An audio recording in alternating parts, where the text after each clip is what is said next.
بسم اللہ الرحمن الرحیم۔ اور اگر طلاق کا ارادہ کر لیں تو بھی اللہ سنتا ہے، جانتا ہے۔ اور طلاق والی عورتیں 3 حیض تک اپنے تئیں روکے رہیں،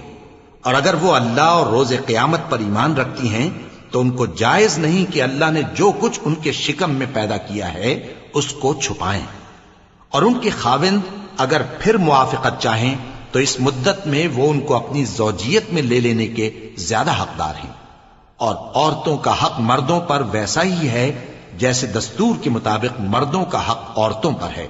البتہ مردوں کو عورتوں پر 1 درجہ فضیلت ہے، اور اللہ غالب ہے، صاحب حکمت ہے۔ طلاق صرف 2 بار ہے، یعنی جب 2 دفعہ طلاق دے دی جائے تو پھر عورتوں کو یا تو بطریق شائستہ نکاح میں رہنے دینا ہے یا بھلائی کے ساتھ چھوڑ دینا، اور یہ جائز نہیں کہ جو مہر تم ان کو دے چکے ہو اس میں سے کچھ واپس لے لو۔ ہاں، اگر زن و شوہر کو خوف ہو کہ وہ اللہ کی حدوں کو قائم نہیں رکھ سکیں گے تو اگر عورت خاوند کے ہاتھ سے رہائی پانے کے بدلے میں کچھ دے ڈالے تو دونوں پر کچھ گناہ نہیں۔ یہ اللہ کی مقرر کی ہوئی حدیں ہیں، ان سے باہر نہ نکلنا، اور جو لوگ اللہ کی حدوں سے باہر نکل جائیں گے وہ گناہگار ہوں گے۔ پھر اگر شوہر 2 طلاقوں کے بعد تیسری طلاق عورت کو دے دے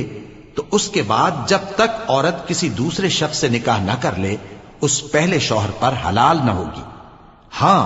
اگر دوسرا خاوند بھی طلاق دے دے اور عورت اور پہلا خاوند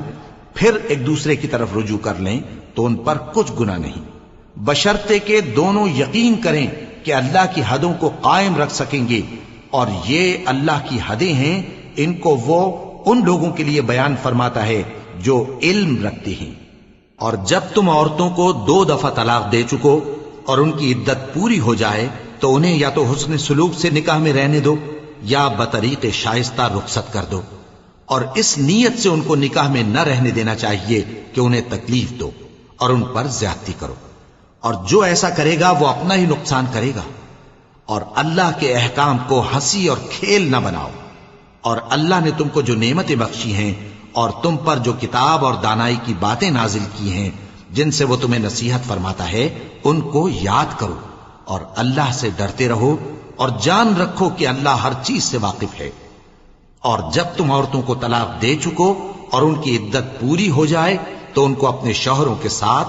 جب وہ آپس میں جائز طور پر راضی ہو جائیں نکاح کرنے سے مت روکو۔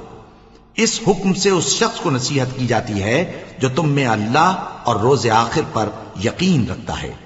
یہ تمہارے لیے نہایت خوب اور بہت پاکیزگی کی بات ہے، اور اللہ جانتا ہے اور تم نہیں جانتے۔ سبسکرائب کیجئے ہمارے چینل اور دبائیے بیل کا آئیکن تاکہ آپ کو ریگولر نوٹیفیکیشن اپڈیٹس مل سکے۔